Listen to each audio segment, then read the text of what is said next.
Hey guys, tonight we're going underground, literally, beneath the hills of ancient China, in a tomb so massive it was said to contain rivers of liquid mercury.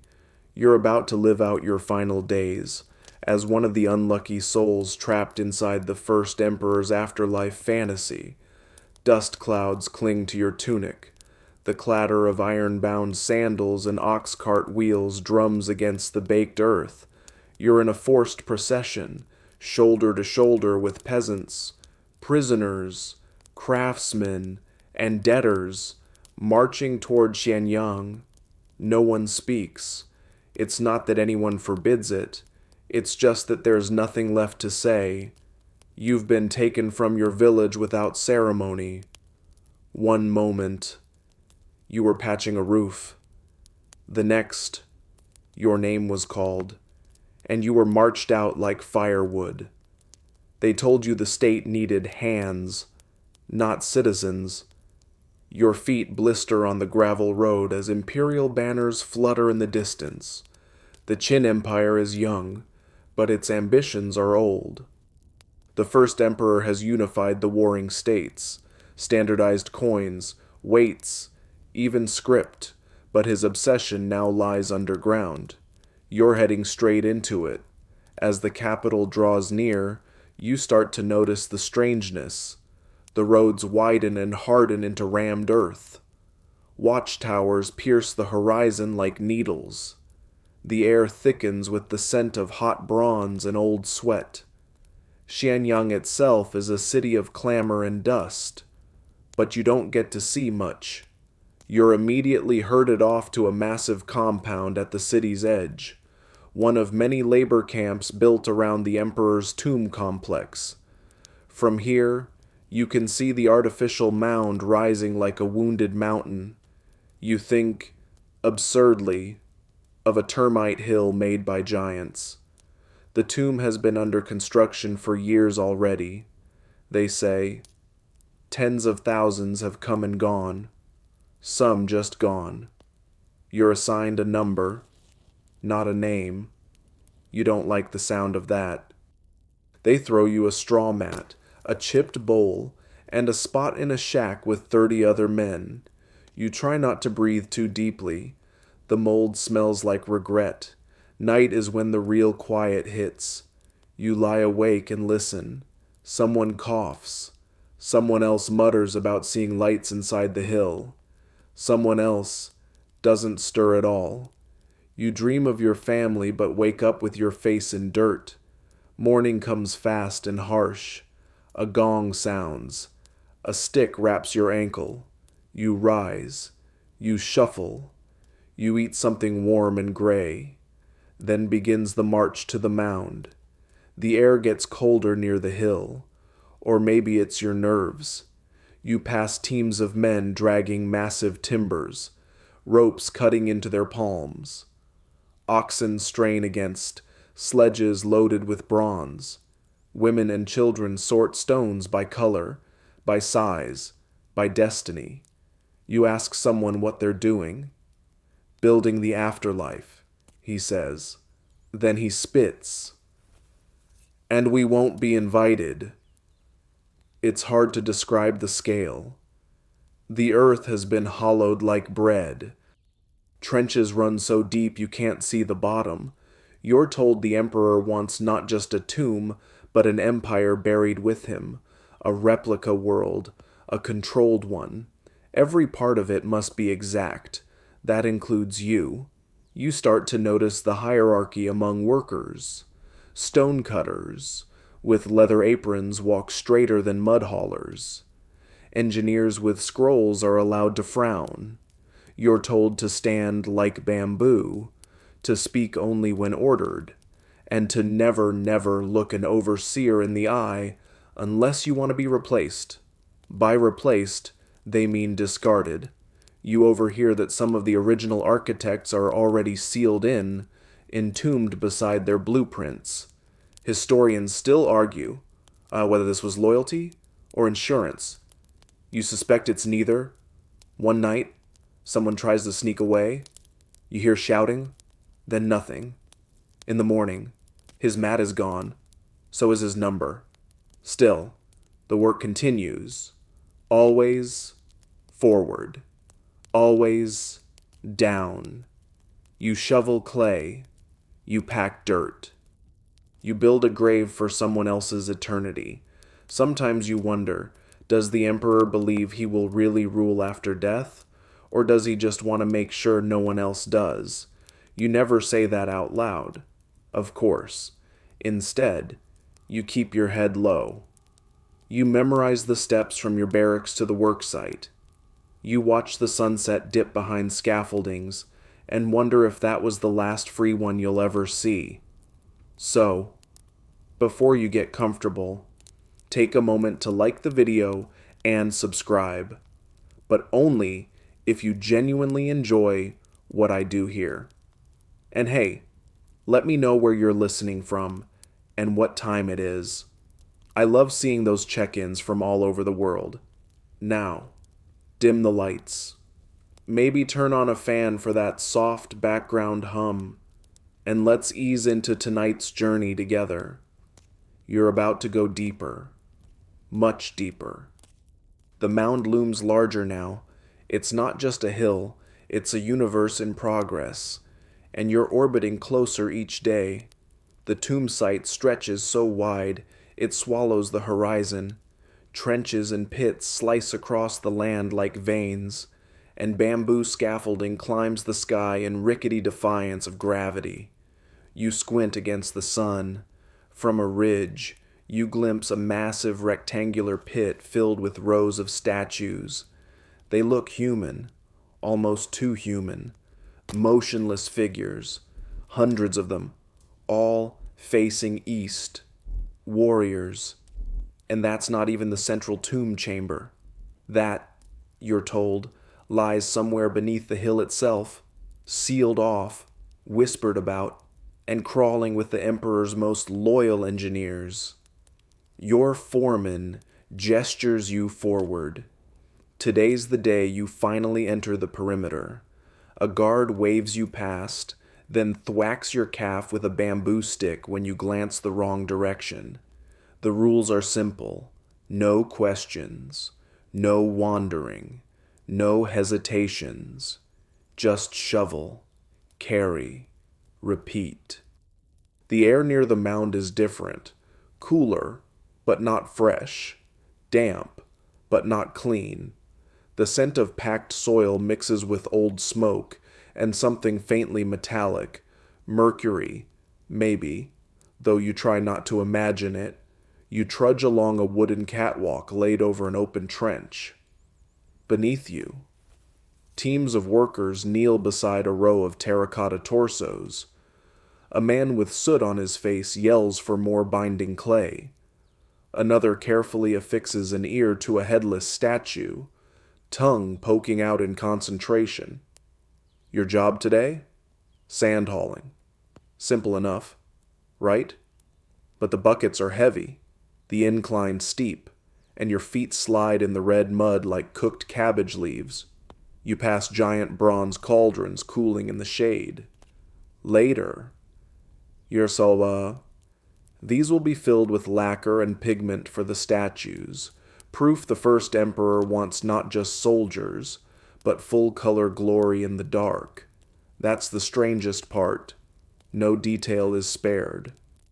The warriors are made in parts, torsos, heads, arms, legs, feet, each piece fired separately in giant kilns, then fused.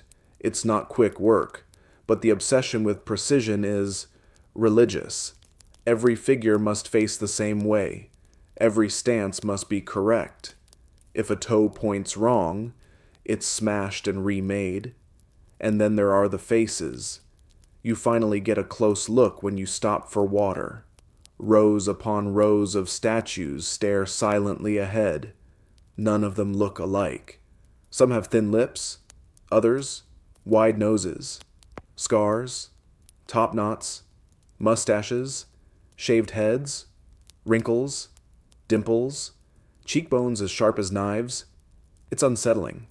Historians still argue whether these were modeled after real men, or whether the sculptors simply made them up in batches. Either way, you get the creeping feeling that someone, somewhere, is watching through those blank eyes. One man whispers, "They say each warrior is based on a soldier who died in the conquests." You swallow. If true, that means you're surrounded by a terracotta army of ghosts. You laugh nervously, but no one else does. After sundown, you're herded back to camp. You collapse beside your straw mat, arms aching, knees stained with earth. The overseer doesn't even count you, just waves a torch and walks away. In the dark, someone whispers, "My cousin helped carve a horse. Then he got a fever. They buried him in the clay." Someone else mutters, "I heard the emperor sleeps in a jade bed that floats above Mercury lakes." You roll over, pressing your hands to your ears, not to block the noise, just to feel something real, something warm. The night deepens.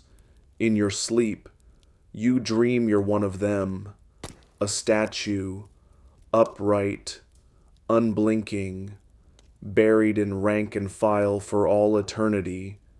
You wake with your jaw clenched and your fists closed. It's only the second day. The barracks are no place for dreams. Your sleep is fitful, shallow, measured by shifts in torchlight and the distant groan of carts. When morning comes, it doesn't arrive gently. It slaps you awake with smoke, shouting, and the clatter of wooden bowls. You eat hunched over, soggy millet, thin broth, and if you're lucky, a strip of salted radish. You don't ask what happened to the man who used to sleep 2 mats down. His number was repainted yesterday. Today, you're marched out earlier than usual. It's time to settle into your assignment. You've been placed in the labor group known as the Clay Detail, but nobody explains what that means until you arrive at the mouth of a cavernous trench, one of many dug out near the edge of the main tomb mound. Inside, chaos, heat, and mud. So much mud. The pit is lined with sloped shelves where half-formed limbs and torsos dry in the dim air.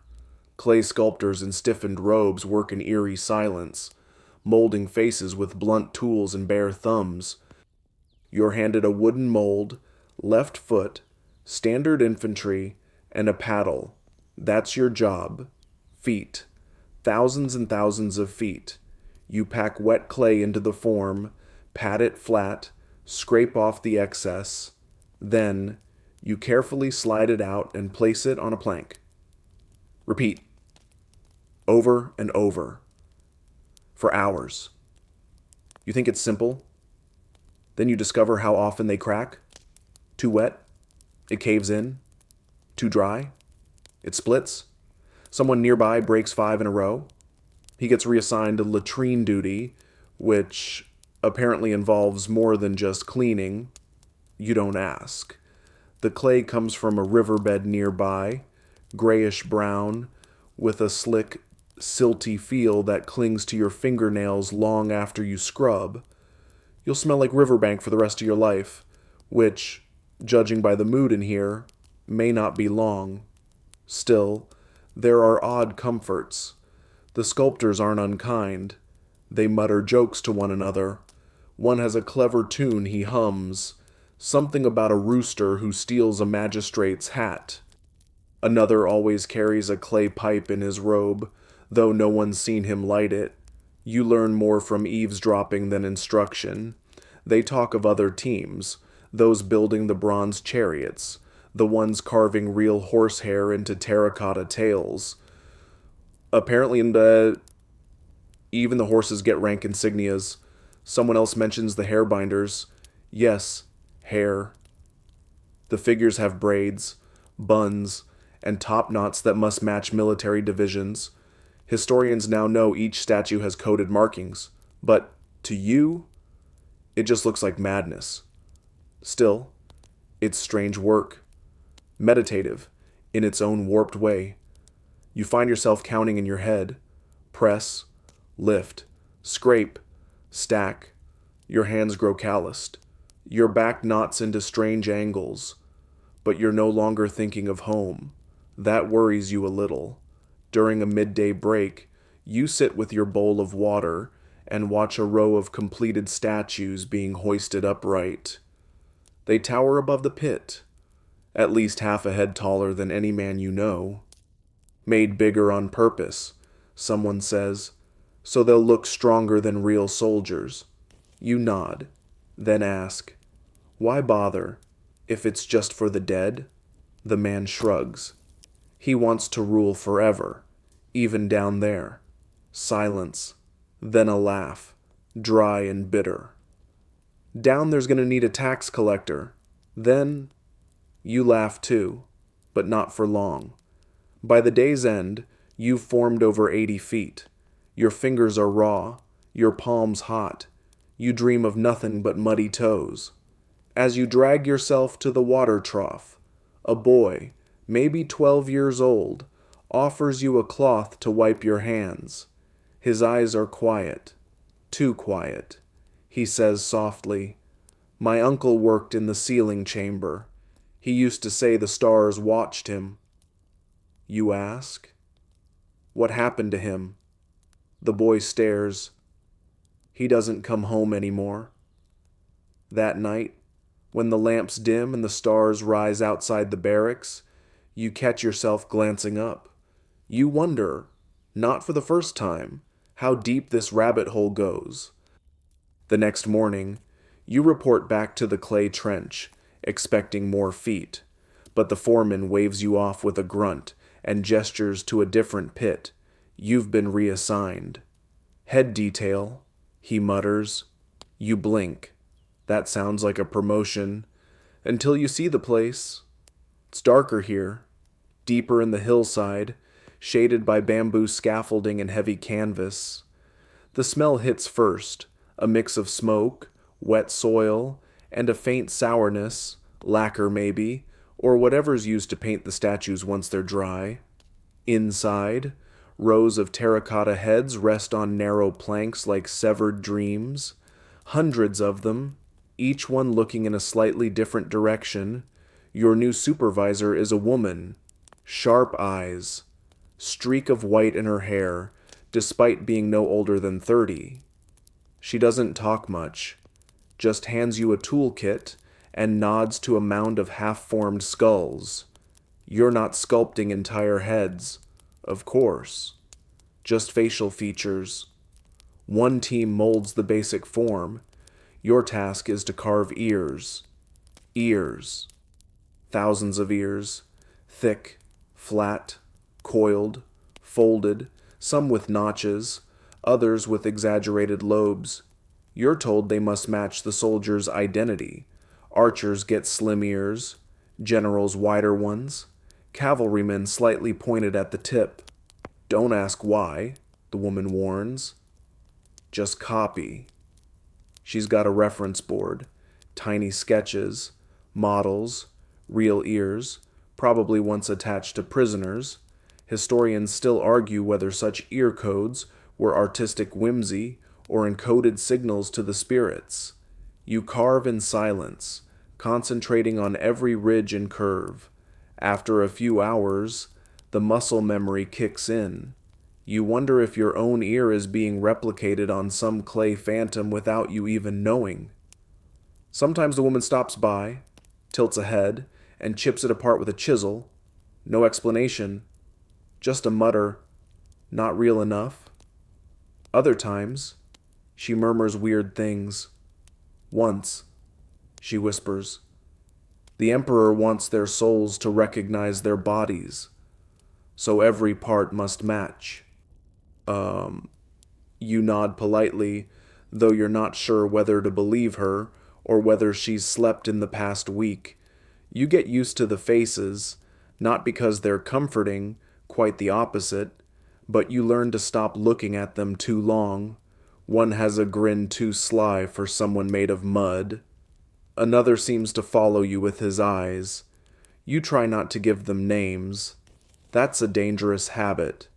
One evening, as the others file out for water, you linger to finish a crooked ear. A shadow shifts behind you. The woman steps close and says, "See that head there? That was modeled after a rebel general. They say the sculptor used his corpse before it rotted." You flinch. "Why would they do that?" She shrugs. "So, the emperor could punish him twice." You don't ask what that means. You just return to carving. The heads are stored in rows, organized by division: infantry, cavalry, elite guard. Someone jokes that they're being trained for a silent parade, but others take it seriously. One man refuses to work on faces at all. "Too close to ghosts," he mutters. He's reassigned to haul firewood. He doesn't last long. A sculptor beside you, older, eyes glassy, whispers. When they light incense in the big chamber, you can feel the eyes blink. You laugh nervously. "You mean the statues?" "No," he says. "The real ones. Beneath." He doesn't elaborate. By week's end, you've carved more ears than you can count, but they all blur together. You can't remember which were yours. And when you close your eyes at night, all you see are half-finished faces floating in the dark. You dream that they whisper to you. You don't get used to the faces. By now, you've helped carve dozens of them. Eyes, noses, mouths, those ears with their endless curves. But no matter how many you shape, they never stop looking back. The terracotta warriors aren't uniform. That's the strangest part. In an army that demands obedience, they're all different. You notice the patterns slowly, like watching stars move over nights. One figure has pockmarks and a downturned mouth. Another has dimples and thick brows. Some wear expressions of calm readiness. Others look furious, even smug. A few have eyes so lifelike it feels like they're seconds away from blinking. You mention this to a painter while waiting for your water break. She leans in, whispering behind a lacquer-stained mask. They modeled them after real soldiers. Some say even criminals. The emperor wanted their spirits bound to the clay. You frown. That sounds like superstition. She shrugs. Historians still argue whether it's true. Then she adds, "But I've seen the records. Some of the sculptors had to sleep beside their statues for bonding." You really hope she's joking. At the end of the row, you notice a figure with a twisted smile and a distinct mole near the lip, details too precise to be chance. You look closer. It resembles one of the foremen. Exactly. You never mention it. Just keep carving. Later that week, you're reassigned again, this time to the torso detail. You're not sculpting this time, just inspecting. Each statue is assembled like a puzzle, limbs attached with slip clay, torsos hollow but weighted, balanced to endure the ages. You help one of the lead molders with reinforcement. He teaches you how to insert clay rods inside the figure's base. They wobble otherwise, he says. The emperor doesn't want wobbly ghosts. The joke barely lands. Everyone's too tired. You glimpse the scale for the first time. Row after row of warriors, extending deep into the earth, all perfectly aligned in battle formation. Infantry in front, archers crouching behind, cavalry waiting at the flanks. It's beautiful and terrifying. Someone murmurs, "When he dies, they'll march with him into the afterlife." You ask, "Why so many?" The reply comes from behind you. "Because he conquered 6 kingdoms, and he's not done yet." You never find out who said it. That night, The painters bring in trays of pigment, bright reds, deep purples, sharp greens. You didn't expect them to look so vivid until you see them on clay. Suddenly, the figures seem even more alive. One blink, and you're sure they'll start shouting orders. The paint flakes quickly in the damp air. One day it's brilliant. The next, it's dull. The lacquer cracks unless sealed just right, but it doesn't matter. The tomb isn't meant for weather. It's meant for forever. You spend hours helping apply final touches. One figure has white eyes with a single black dot, like a hawk watching prey. Another has blue lips and red war paint stripes along his jaw. You imagine what he looked like alive. You don't want to. Every now and then, a finished warrior is removed. Broken, flawed, or cursed. You don't ask. They're never seen again. Your own hands have lost feeling. The calluses are so thick, you can pick up burning coals without flinching. Not that you try. When the overseers inspect your row, they nod slowly. One even pats your shoulder. That's either a compliment or a warning. That night, back in the barracks, someone says, when they seal the tomb, they'll bury the best workers too. Laughter. Then silence. No one's sure if it's a joke. You hear about the rivers before you see anything. It starts as a whisper passed from pit to pit. He wants to flood the tomb with silver. That's quickly corrected. Not silver, but mercury. Liquid metal. The kind that slides like water but poisons like a curse. You assume it's nonsense. Until one day, the clay forewoman points across the site and mutters, "They broke open another cistern today." Her tone makes your spine stiffen. You sneak a glance. Far in the distance, past the rows of warriors and scaffolds, a low trench snakes around the central mound. It glistens oddly under the sun. Not wet, but shining. Thick fumes rise from the edges, curling like ghosts. Mercury.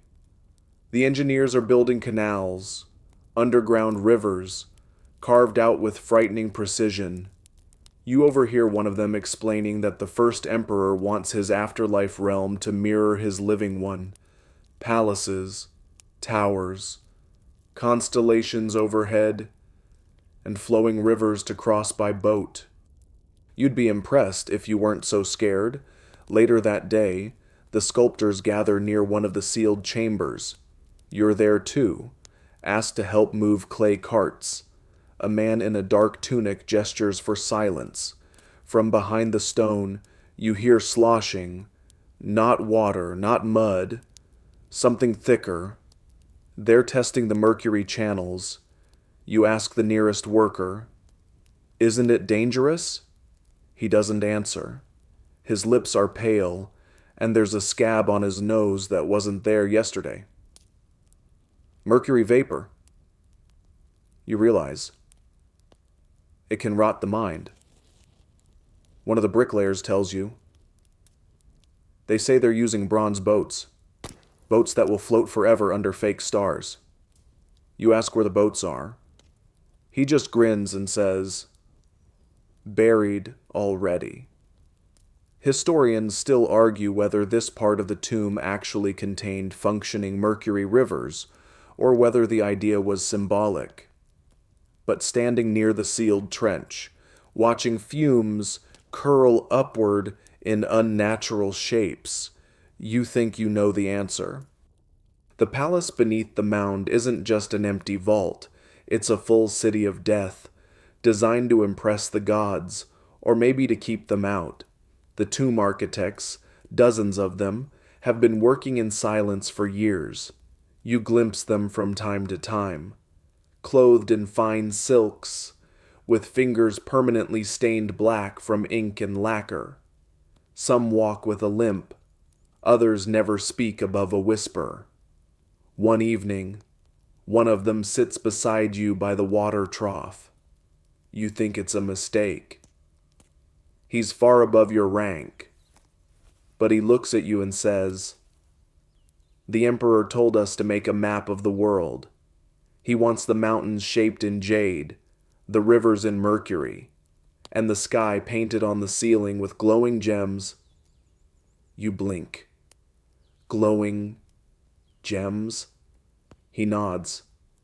"We've carved holes for light to pass through, but he insists they must sparkle without torches." "How?" you ask. He shrugs. "He thinks he'll glow.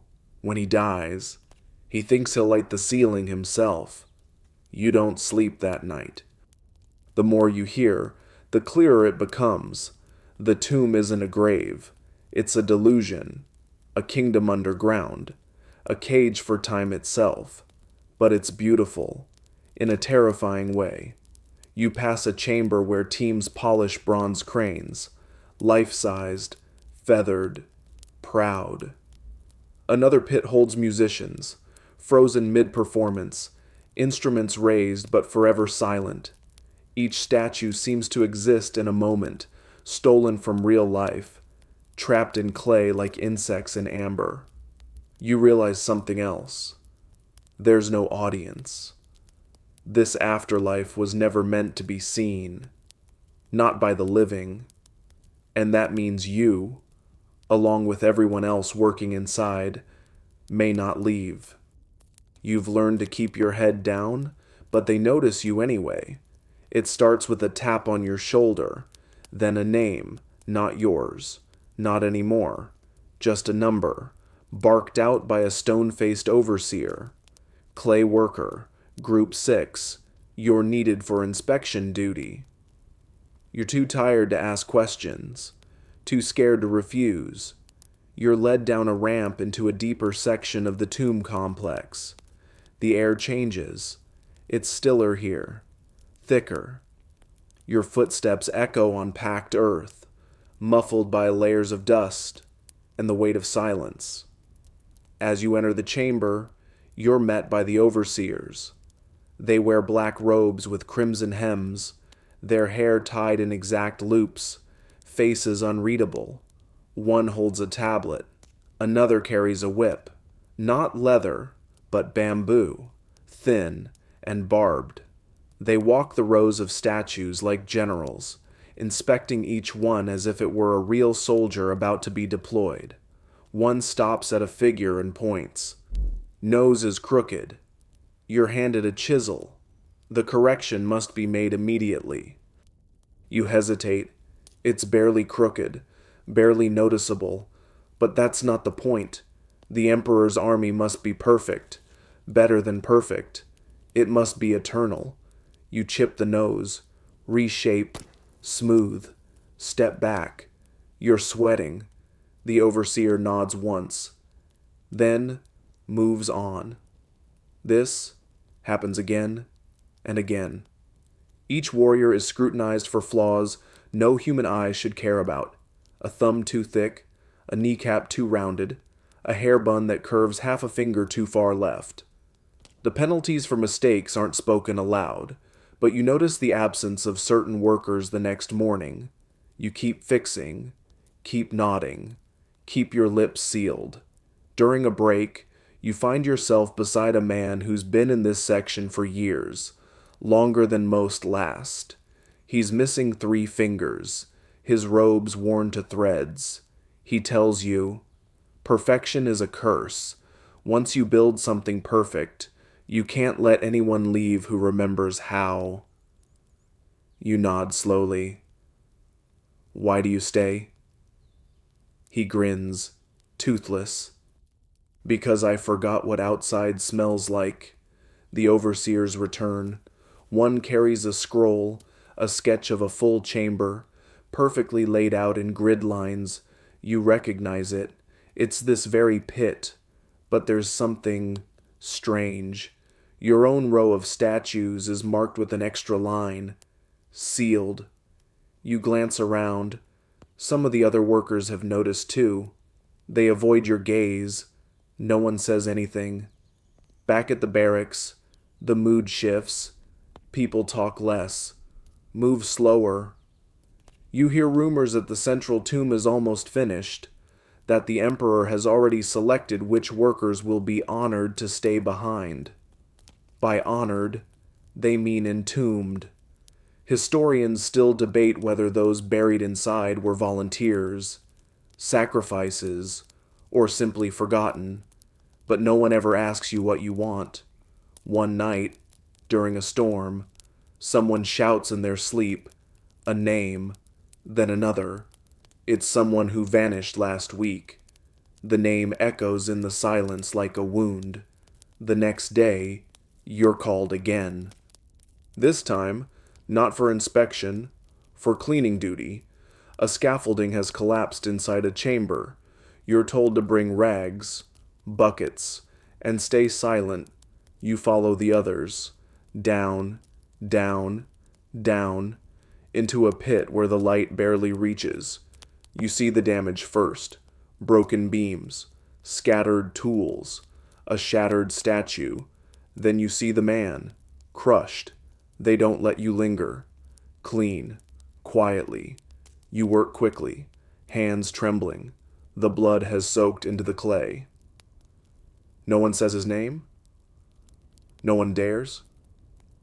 You clean his sandals last? They look too new? The overseers thank you by not punishing you? You return to your bunk, hands still wet. You don't speak that night? The stars outside seem farther away than usual. The painter sleeps with his eyes open. At first, you think it's a joke, but the longer you work in the tomb's inner corridors, the more you realize some people aren't built to close their eyes anymore. You meet him during a reassignment, another one, after the collapse incident. They say you've been promoted to the sealing chamber. You try not to laugh when you hear it. This room is different. High above your head, a domed ceiling has been carefully carved and lacquered smooth. It doesn't resemble any battlefield or fortress.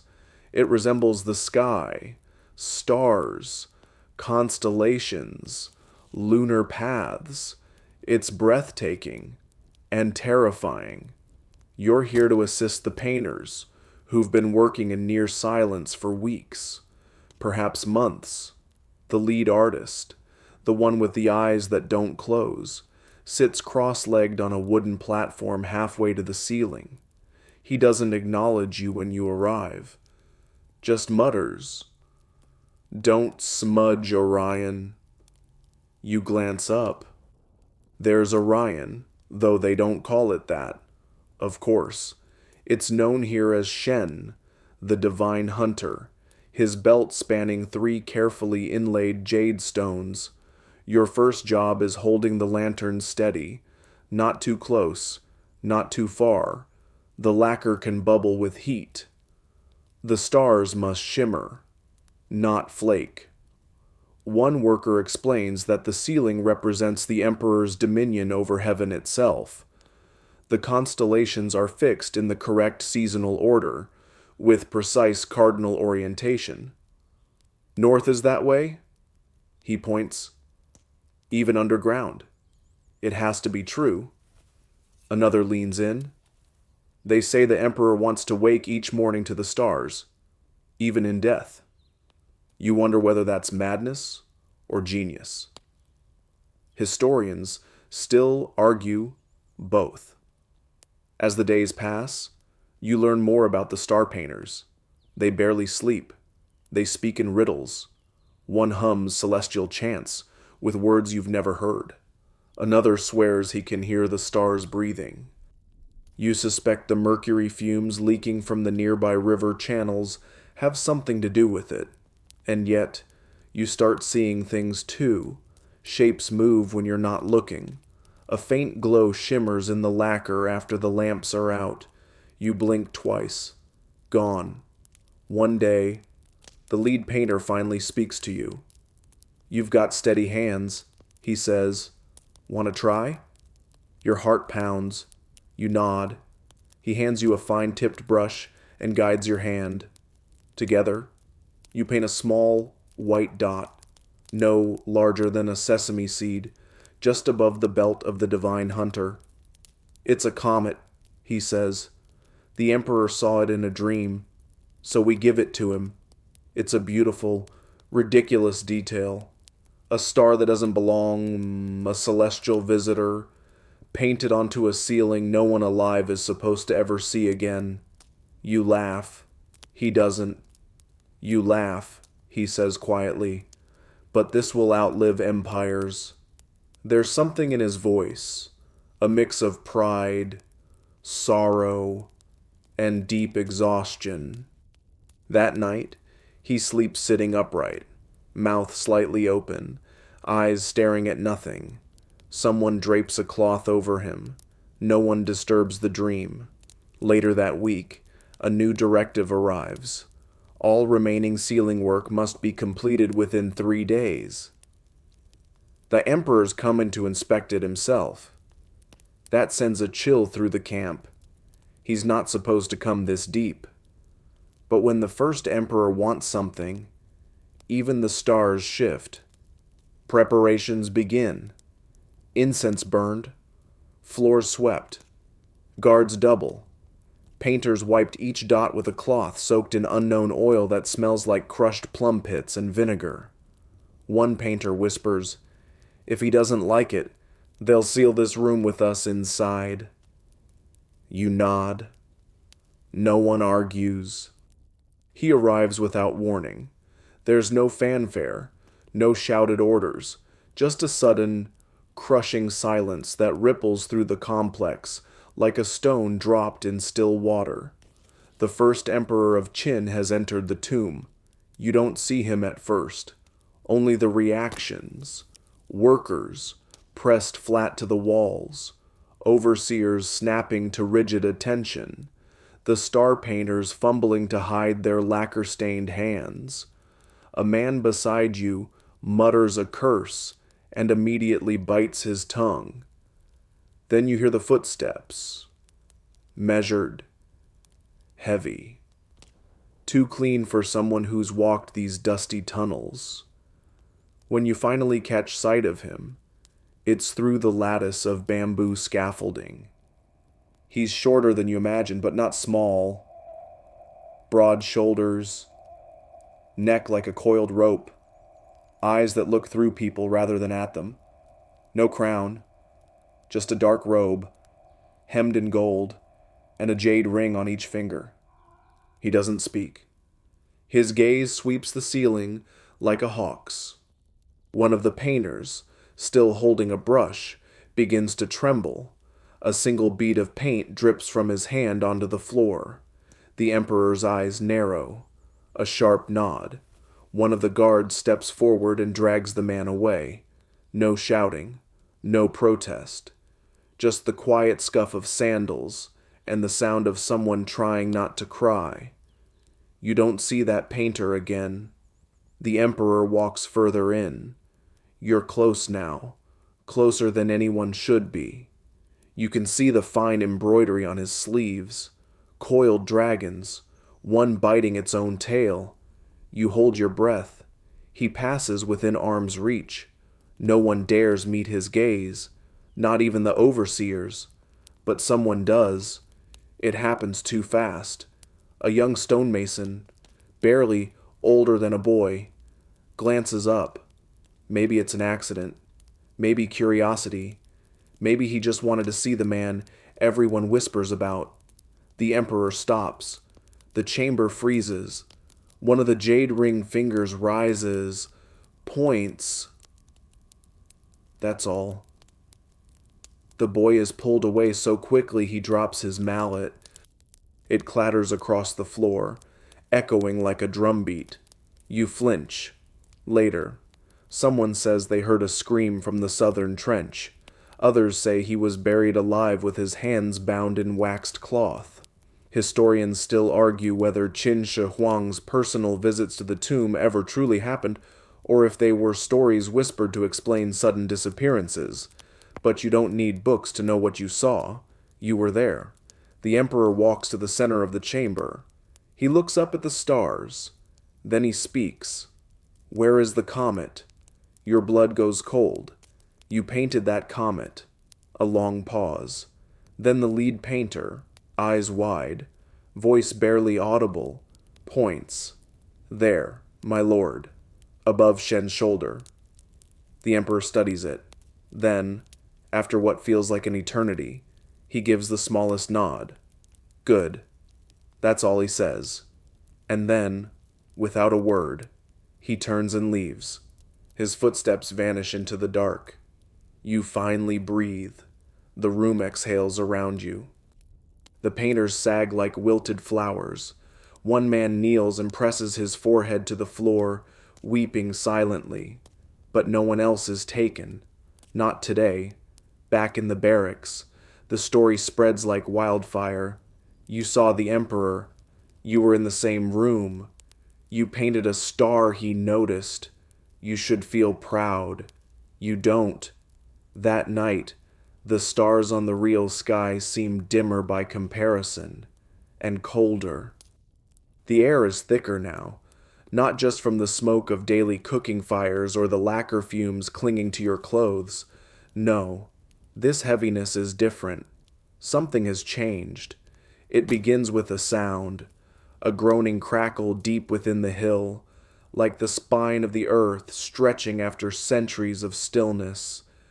Then comes the shouting, rushed orders, torches lighting at odd hours. The rhythm of the site shifts, like a drumbeat suddenly out of sync. A scaffold has collapsed inside one of the major chambers. They say it happened overnight, though no one can agree on who was there when it fell.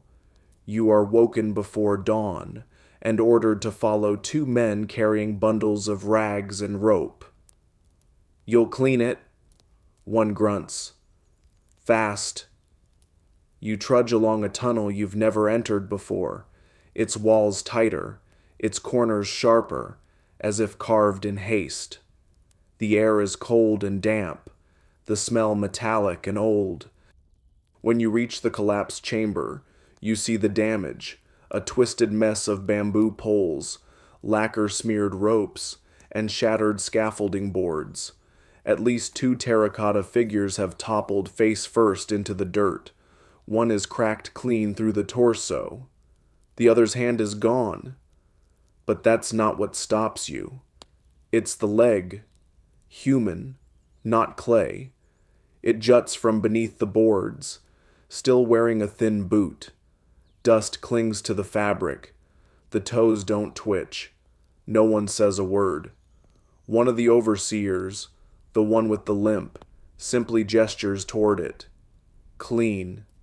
You and the others move with mechanical precision, avoiding the limb as long as you can. Eventually, it has to be uncovered. You pull back a beam. The smell arrives first. Sharp, musty, real. The worker's face is turned toward the ground, forehead pressed into the dirt as if he'd fallen mid-prayer. No one asks his name. No one records it. You gather the shattered planks.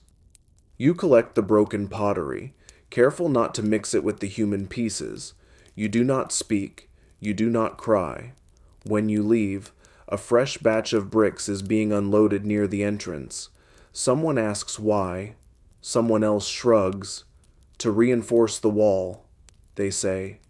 Before the next team goes in, back at the camp, the story spreads like all stories do, quietly, hungrily. Someone says the scaffolding wasn't old, that it was cut. You blink. Cut? Why? The whisper comes back. So no one could get out. You want to dismiss it. Really, you do. But the strange things are adding up. Rooms being finished ahead of schedule. Sections sealed before final inspection. Workers reassigned with no explanation. And the names. They're starting to disappear from the rosters. Not just men, entire teams. There's a new list now. It's called the final roster. You see it only once, briefly, as a scribe walks by. Scroll partially unrolled. Names in red ink. Your name is one of them. You feel your stomach drop. No one tells you what it means. No one needs to. That night, you sit by the water trough and stare at your reflection. Your hands are cracked and covered in earth. Your face thinner than it was weeks ago. Your eyes unrecognizable. Someone sits beside you, an older man, silent until now. He speaks without looking up. They'll seal the tomb in stages, he says, from the outermost ring to the core. You nod. And us? He glances at the hill. We're part of it now. You try to laugh. It sticks in your throat. Is there no escape, you ask? He shrugs. There's nowhere to escape to. The next morning, your group is reassigned to an interior section of the tomb. No explanation. Just a nod from a guard and a new tool bag. And the doors behind you, they close. It's dark in here, darker than the other chambers, darker even than the star-ceiling room, which at least had torches and polished walls to reflect light. This place swallows it. You're led down a narrow passage carved into hard-packed earth, the kind that crumbles in your hands but somehow holds the weight of the world above. Behind you, 5 other workers follow in silence. Ahead, 2 guards carry lamps that swing low, casting tall shadows that jitter across the walls like nervous ghosts. When you ask where you're going, no one answers. Eventually, the path widens. You emerge into a chamber barely lit by 2 braziers, their coals smoldering more than burning. And then, slam. The stone door slides shut behind you with a hiss of dust and finality. Someone cries out. Another pounds the door. You stand frozen. No key turns. No voice calls back. Nothing. Just silence. One man panics, shouting, pacing, hands in his hair. Another slumps down and mutters, "It's a mistake. They locked us in by mistake. They'll open it soon." But will they? You try to stay calm. You remind yourself that this has happened before. Workers accidentally sealed into unfinished chambers. They were found, weren't they? You've never met one who said so. This room is partially complete. One wall is still being inlaid with polished stones, cloud motifs, you think, though in this light they just look like smears of black. The air is cold, but not fresh. You search for a second exit. There is none. One of the others, a carpenter, pulls out a chisel and starts tapping on the wall, not frantically, but methodically, testing for hollows. You realize something strange. There's no debris in here, no spare tools, no buckets, nothing left behind by builders, only 6 wooden stools arranged in a row against one wall. For you, or for someone else.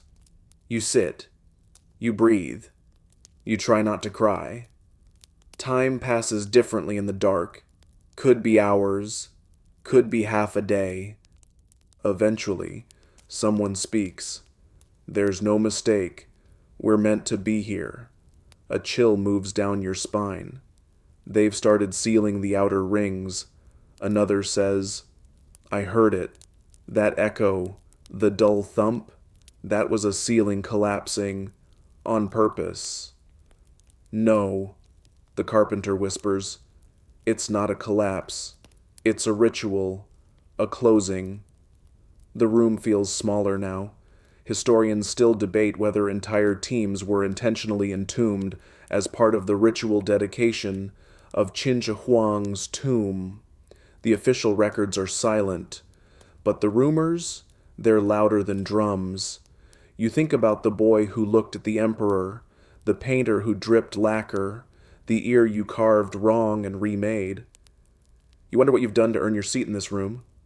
Eventually, someone starts to sing, low, off-key, a lullaby from their village. Maybe. A woman joins in with a hum. You rest your back against the cold wall. You try to listen, and then scrape. The door slides open. Blinding light. A guard with a lamp. Another behind him. No apologies. Just out. Back to the line. You don't ask why. You don't speak at all. You just move. Back out through the tunnel. Back into the air that now feels too bright, too loud, too filled with life. You were trapped. But it wasn't the end. Not yet. Still, something in you stays behind in that room. Something small and quiet. You never ask again what the 6 stools were for. You're not sure you want to know. You're not the only one who's thinking of running. You hear it whispered late one night while washing your hands in the communal basin. The moonlight casts ripples across the water, and someone you barely know, leans in and says, "We're going to try." You don't even have to ask what he means. You just whisper back, "When?" He glances around. 2 nights from now, when the guards change shifts, there's a trail through the lacquer shed, under the bundles of timber. It leads to the south wall. You don't sleep, not that night, or the next. During the day, everything continues as usual. You apply lacquer to the feet of clay musicians. You haul baskets of quartz chips meant to decorate the floor of a fake garden chamber. You nod when spoken to. You keep your eyes down. But your ears, they're wide open. You hear rumors that more of the outer chambers have been sealed. That names are disappearing from the scrolls again. That someone saw a scribe crying behind the brazier house. It feels like the end is speeding up. So when the second night comes, you move, quiet as you can. The path is exactly as described. Beneath the lacquer shed, behind the stacked timber, there's a gap, just wide enough to crawl through. You wriggle forward, face scraping rough beams, breath catching in your throat. And then, open air, not fresh. This is still the edge of the tomb, but open enough to make your lungs swell with hope. 3 others are with you. The man who whispered the plan, a quiet potter, and a girl from the pigment crew. None of you speak.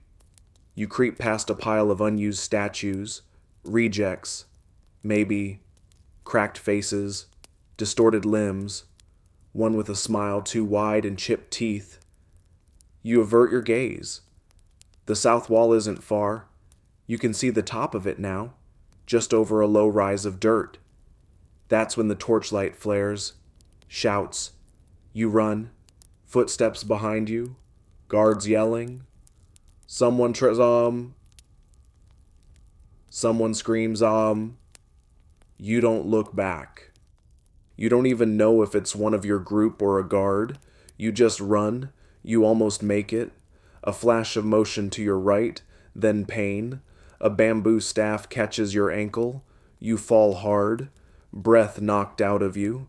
Before you can rise, 2 hands slam your shoulders into the dust. The last thing you see before the torch is lowered to your face is the sky. It's cloudy. No stars tonight. You wake up hours later, in your barracks, alone. Your body aches. Your head spins. But you're alive. You stagger to the doorway. The guards nod as you pass. No anger. No threats. But something is different. Your name is gone from the labor list. You've been reassigned. You don't know where the others are. You ask, quietly, the next morning. Someone shrugs. One was sent to the paint quarry. The girl never came back. No one mentions the man who planned it. In the days that follow, you're not given clay or lacquer or stone. Instead, you're told to carry bricks, not to build, but to seal. You're helping close the very chambers you once worked in, stone by stone, wall by wall. You stack them in silence, each one heavier than the last, and with every one you place, you wonder, are you building a tomb or just finishing your own?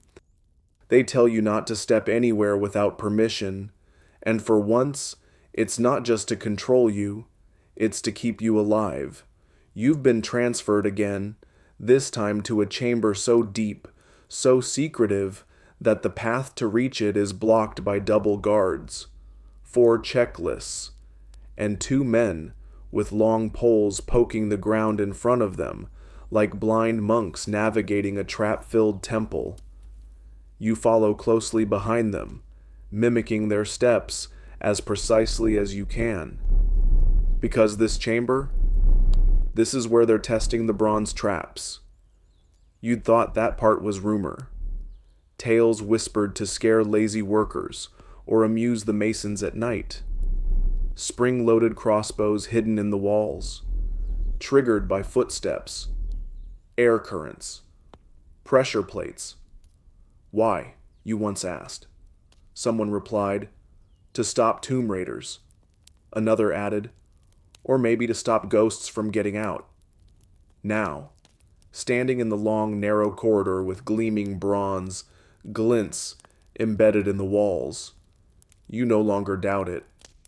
The room smells of metal and something faintly sweet, resin, maybe, or blood.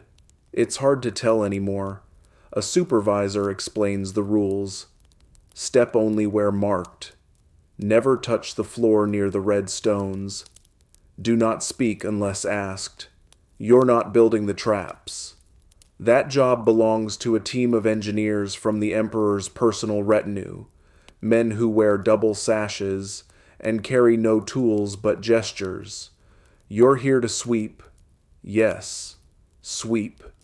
Because even a single pebble out of place can trigger one of the mechanisms, and they are real. During your first hour, someone brushes the wrong tile. You hear a sharp twang, then a thud. A crossbow bolt sticks from the far wall, quivering. Everyone freezes. The man who triggered it is unharmed, just pale and shaking. But the engineers scowl and order the whole corridor remeasured. You work twice as slowly after that. Later, while scraping the floor with a bamboo brush, you spot one of the mechanisms exposed behind a false brick. It's intricate, springs coiled from iron wire, set to snap by a shift in pressure. The crossbow arms are oiled and waiting, their bronze tips sharper than any tool you've ever handled. Someone leans beside you. That one's named Tiger's Bite, he whispers. They say it took down a boar during testing. You try to smile. It doesn't quite work. Historians still debate whether the legendary booby traps in Qin Shi Huang's tomb were ever truly functional. Ancient records describe them in vivid detail, but modern archaeologists have found no definitive proof, partly because no one's ever excavated the main chamber. Because of traps like these, you wonder, are they really for thieves? Or are they just another expression of the Emperor's fear that someone, someday, might try to disturb the perfection he built? That you might try to leave? The engineers complete their checks and give a nod. The trap corridor is approved. Sealed tomorrow. You're thanked by being removed from the site. You breathe easier for a few hours until you hear that the last group assigned to this corridor was never seen again. You want to believe that's an exaggeration. You want to believe a lot of things. That night, as you lay on your mat, someone hums that same lullaby you heard before. You stare at the ceiling. You imagine the traps being triggered by time itself, by wind, by decay, by history, or by a foot that wandered just an inch too far. There's talk again of the inner tomb.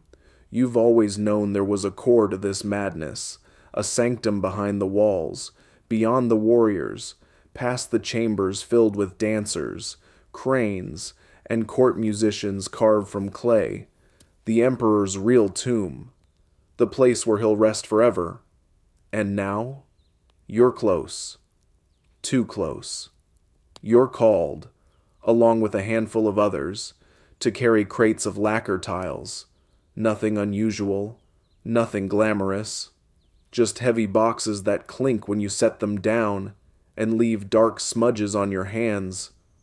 But this path is unfamiliar, deeper, narrower.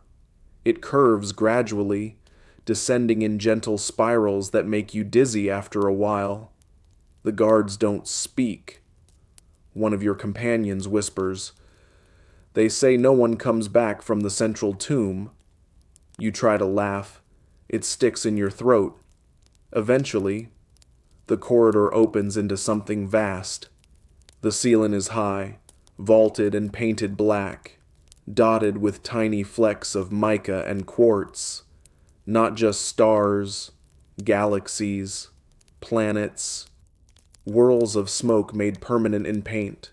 You blink, disoriented. The sky is below ground. The floor beneath your feet is tiled. Jade, gold, obsidian, cinnabar red. Dragons spiral toward the center. A phoenix flares its wings along the east wall. This is no chamber. It's a palace. Not a replica.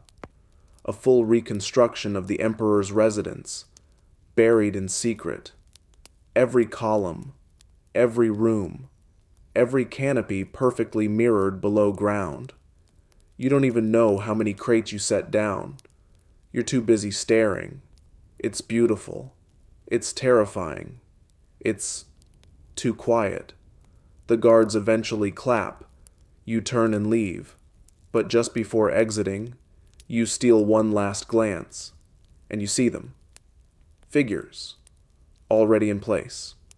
Not clay statues, real guards, dressed in ceremonial armor, motionless.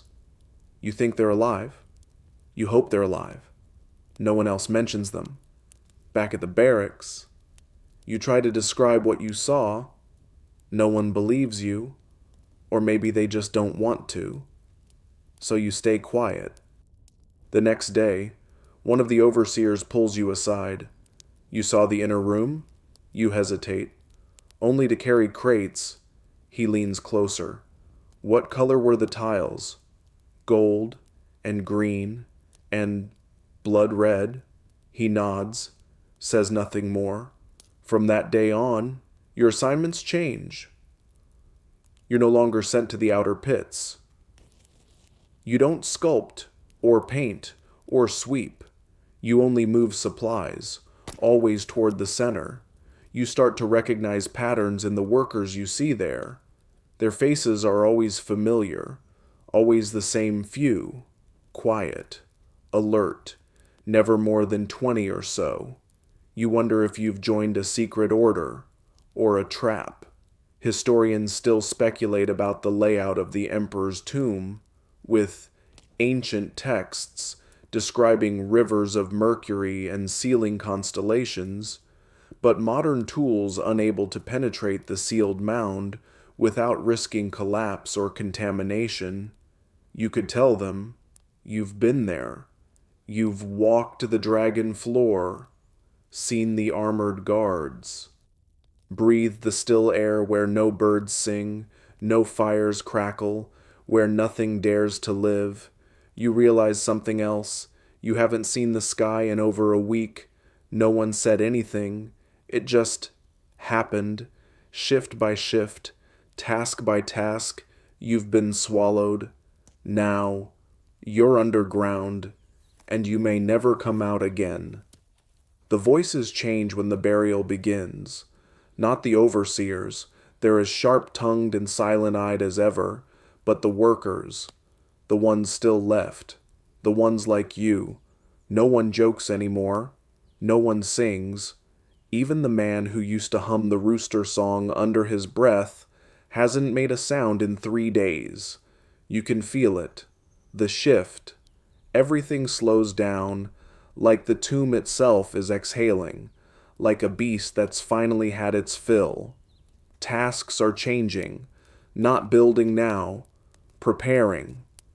You're told to help move bolts of silk, crates of scrolls, boxes of precious stones. You stack lacquered furniture in chambers you once watched being carved. Now they're ready. Waiting. Final. No more scaffolding. No more tools left behind. Just polished floors and silence. You don't ask where these offerings come from. Some bear the imperial seal. Others look looted. From the old kingdoms. Maybe. Spoils from the conquests.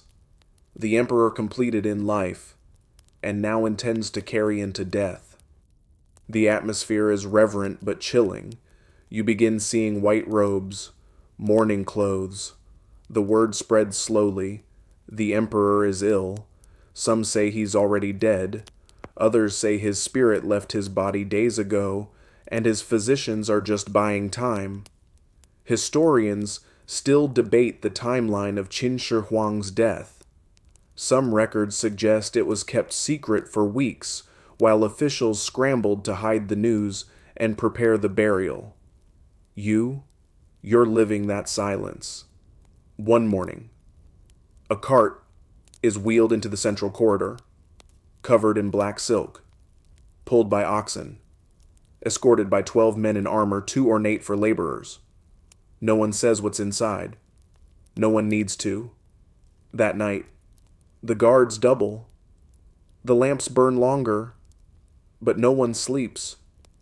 You're kept busy, laying gravel in the corridors, lighting incense in newly sealed chambers, polishing tiles that no feet will ever walk on again.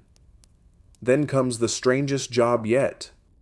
You're asked to carry something wrapped in velvet, long, narrow, surprisingly heavy, a sword. It glows faintly when unsheathed, bronze, inlaid with turquoise. His favorite, the man beside you whispers, forged by the old alchemists, still sharp enough to slice air. You help place it beside a lacquer bed in a sealed room filled with jade pillows and scrolls. The room smells like myrrh and dried plum blossom.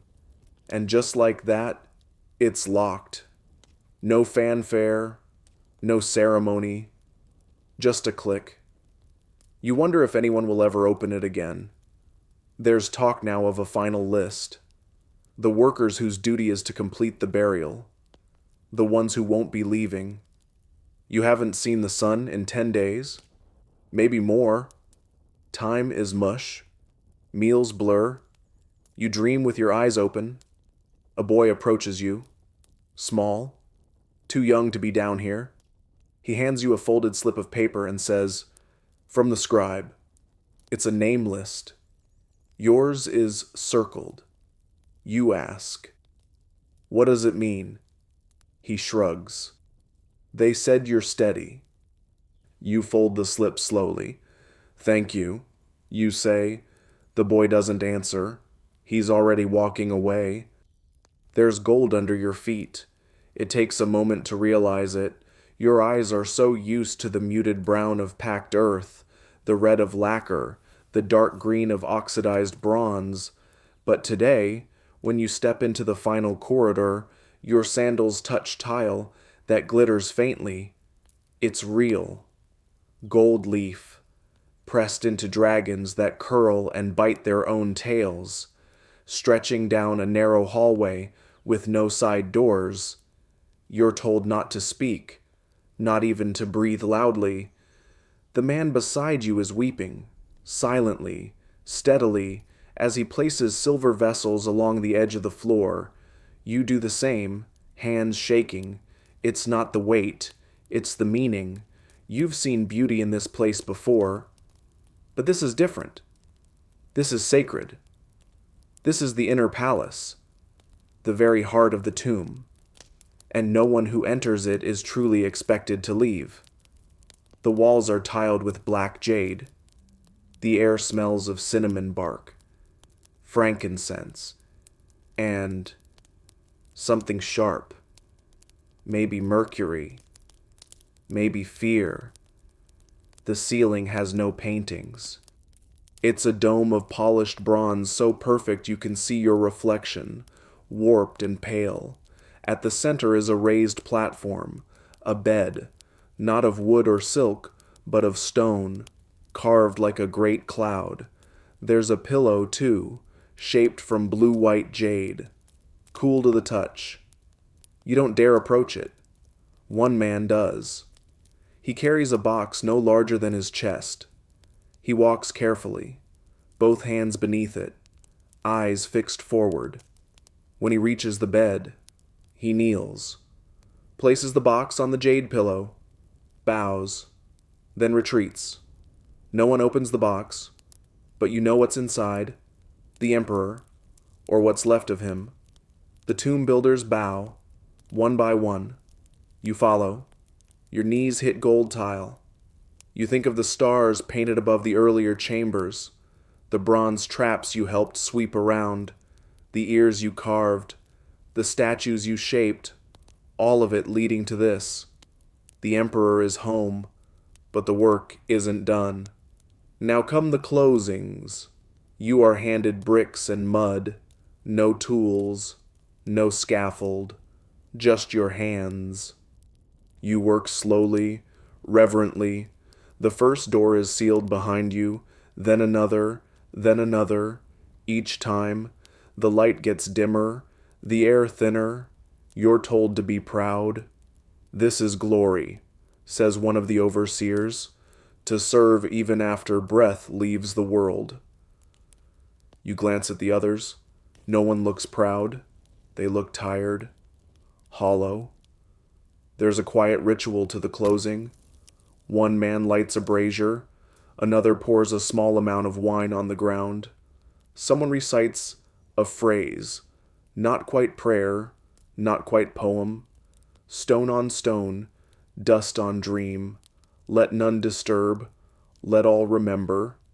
You don't know who wrote it. Maybe it was always there.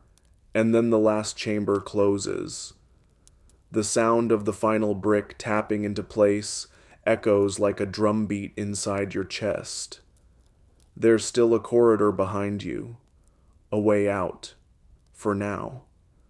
But the workers are growing fewer by the day. Each time you return to the living quarters, more mats are empty, fewer bowls at dinner. Some are disappearing into the inner tomb and simply not returning. And you're next. Your name is on the final roster. They told you you're steady. You wish you weren't. The word chosen used to mean something different. Now, it's whispered like a death sentence.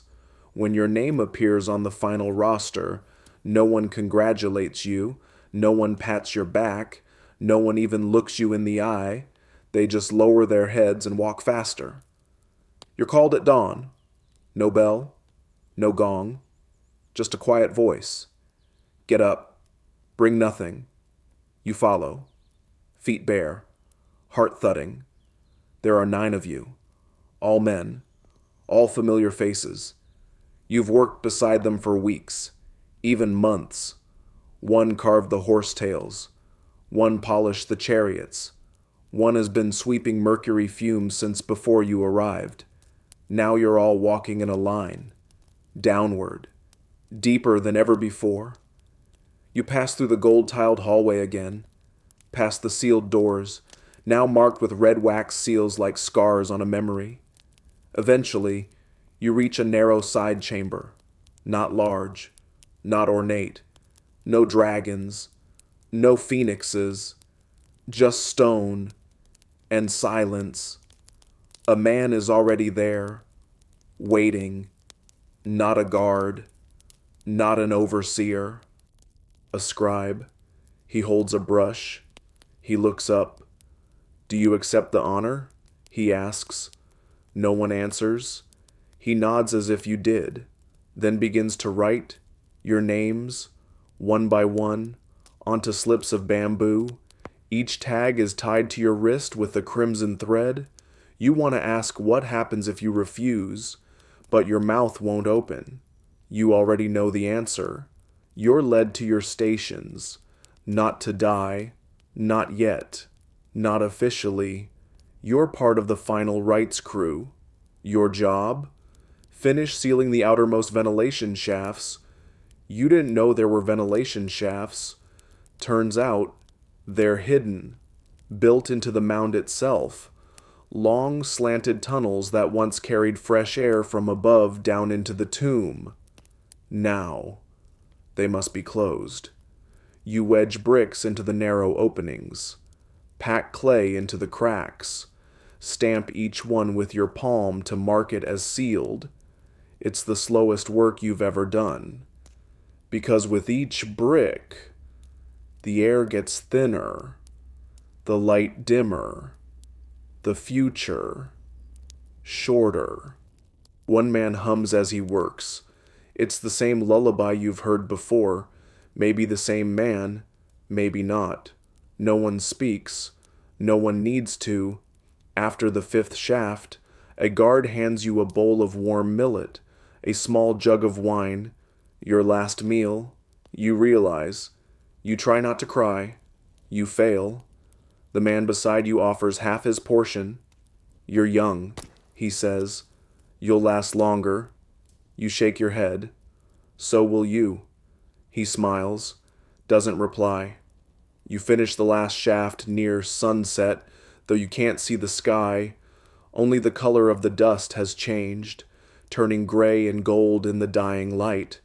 The final door waits, not carved, just massive, flat. You step toward it. The scribe appears again. His robes are damp, his eyes sunken. Thank you for your service, he says. He raises the brush, dips it in ink. One by one, he crosses your names off the bamboo scroll, not with lines, with circles. Sealed, final, complete. The guards step back. The stone slides closed. Darkness. You are inside now, forever. It's hard to tell how long you've been here. Time becomes something else underground. A rumor, a trick. There's no sunrise, no bird song, no breeze to cool your skin or stir the dust. Only the scrape of stone, the rustle of breath, and the weight of silence. You share the chamber with 5 others now. The others, 3, never woke up after that first night. Or maybe they did, and simply chose to stop moving. You keep moving. At first, the overseers said the final crew would be ceremonial caretakers. You imagined incense, sweeping, the kind of quiet ritual reserved for monks. Instead, you're tasked with finishing what others could not, the innermost gates. You're not in the palace anymore. That part is sealed. You're deeper, beneath it, supporting corridors meant to lead the Emperor's spirit safely into his eternal realm. Your job is to block those roads behind him. It's a grim poetry, one man's journey into forever, one brick at a time. The materials were left in neat piles, tools already placed, like someone knew you were coming. The walls here are different, lined with strange patterns you've never seen before, scripts unfamiliar even to the scribes, spirals, stars, looping characters that shimmer slightly when the torchlight flickers. Symbols for the next world, one man says, so he doesn't get lost. You don't ask how he knows that. You just keep working. You build low walls in tight corners, stack bricks across invisible thresholds. You're told not to block the main chamber, just the passages. Leave the palace whole, someone mutters. He must rule something. You nod. But you can't help wondering, does he? Is the Emperor still in there? A gilded box on a jade pillow, alone in the silence? Or did his spirit already slip away, long before the last door closed? Historians still debate whether Qin Shi Huang's actual body remains within the main tomb. No modern excavation has confirmed it. The central chamber is undisturbed, locked away by layers of rock, time, and fear. You're not a historian. You're the one who sealed it. One of your companions starts scratching tally marks into the wall, one for each meal, or each sleep, or each moment they remember they're still alive. You count them too. 42, then 43, then they stop. No explanation, no final mark, just stillness. Your own thoughts change. Words seem distant. Memories flicker like old lamps. But rituals remain. You wake, you eat, still millet, still warm. Somehow, you build, you sleep, and then, one day, you're told to stop. There's nowhere left to close. Someone says, you look around. It's true. Every passage is sealed, every crack filled, every light extinguished, except for this torch, and maybe, just maybe, the ones in your memory. You sit, you wait, and then you're handed a scroll. It's short, 6 characters. Let none disturb the yellow emperor. You hang it on the last wall. Then you press your palm to the stone beside it, your mark, your goodbye, your eternity. The silence now is complete, not the hushed murmur of workers, or the strained quiet of fearful men. No, this is the kind of silence that lives inside the stone, that hums beneath your skin like something ancient remembering itself. No more footsteps, no tasks, no voice calling you to rise. There are 3 of you left. You don't speak often. You've said all the words there are. The man who carved tally marks stopped counting. The other one started praying, not to gods, but to his ancestors. At least, that's what he whispered one night, when he still remembered their names. You just sit, back against the wall, listening, waiting. The food is still brought. Somehow. Small bowls placed through a narrow chute you hadn't noticed before. Just large enough to fit a ladle. Warm millet. Salted plum. Water. You begin to suspect that you're part of the tomb now. Not a builder. Not a prisoner. Just another feature. Another fixture. Like the copper birds, or the statues of kneeling scribes. Some nights, you dream of the outer world, but the dreams are strange. The sky is upside down. Trees grow roots into the air.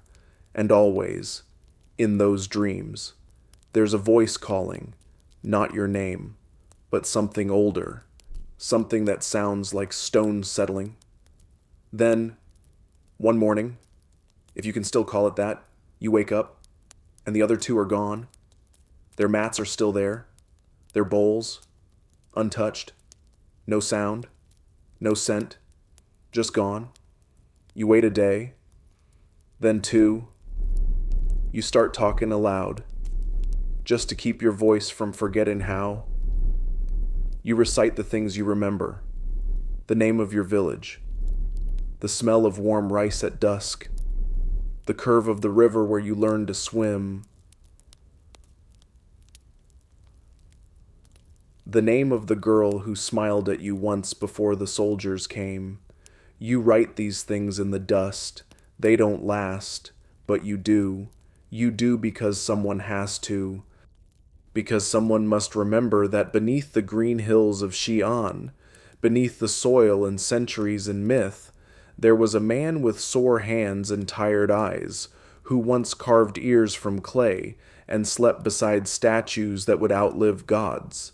Historians still debate the fate of the tomb workers, whether they were sealed inside to protect the emperor's secrets, or simply vanished into the folds of history. But one thing is certain, you are still here, alive, barely, waiting, Then, one day, something changes. A sound, not a footstep, not a whisper, a thud, distant, muffled, then another, then voices. You scramble to your feet, limbs weak, mouth dry. You press your ear to the stone, and you hear it. Tools, digging, voices that speak in a language you don't know. You laugh, then cough, then cry.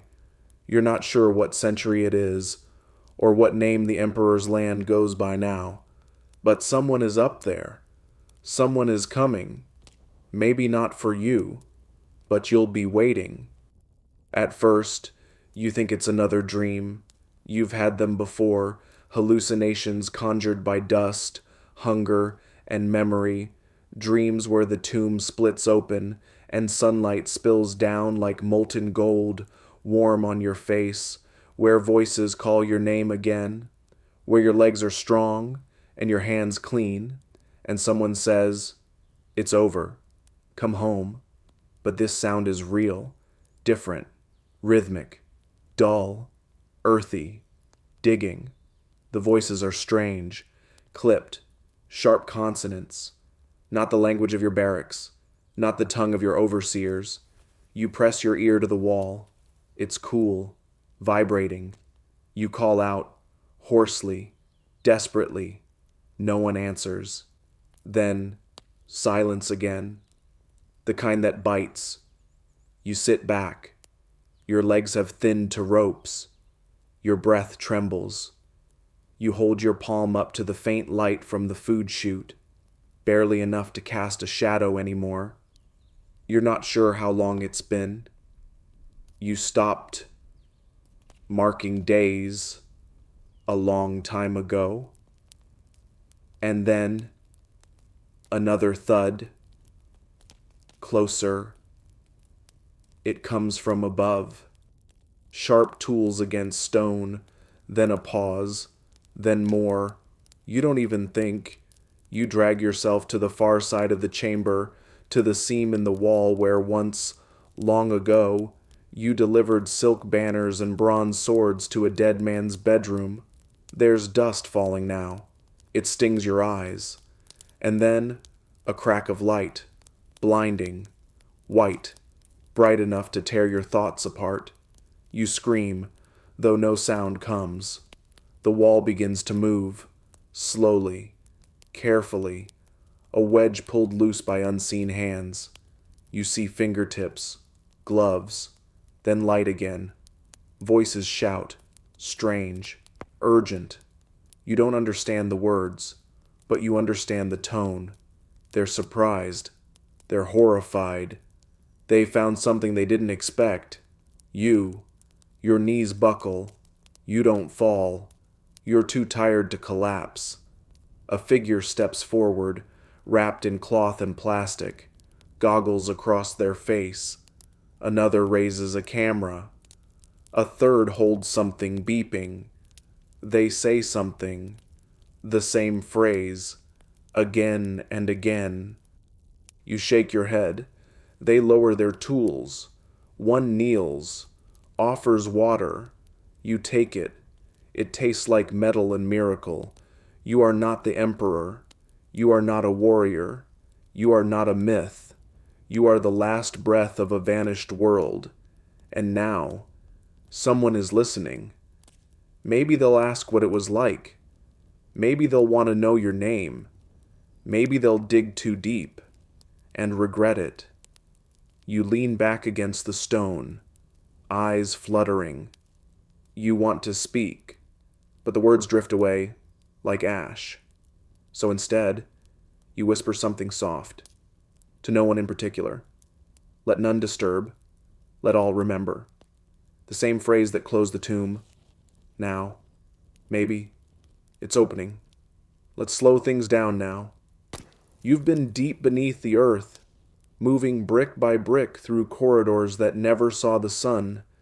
You've walked through lacquered silence, sculpted faces, sealed lives. You've served tea to ghosts, carried treasure into the shadows, brushed starlight onto ceilings that no eyes were meant to see again. You've seen men vanish without a sound and heard the hiss of a door closing forever. You became part of the tomb, and somehow you remained. And now, as the last echoes fade and the world grows still once more, take a breath. Let the dust settle. The emperor sleeps. The statues stand in endless formation. The mercury rivers are quiet. You are no longer building, no longer waiting, only resting. Let your hands relax now, loosened from centuries of work. Let your breath deepen. Let the warmth return to your fingers, the feeling to your chest. You've done enough. You were there, and that means something, even in the dark, especially in the dark. So close your eyes, wherever you are, whether under the stars or under the blankets, whether in a quiet apartment or listening on a lonely night. Close your eyes and drift gently into sleep. End of script. Sweet dreams.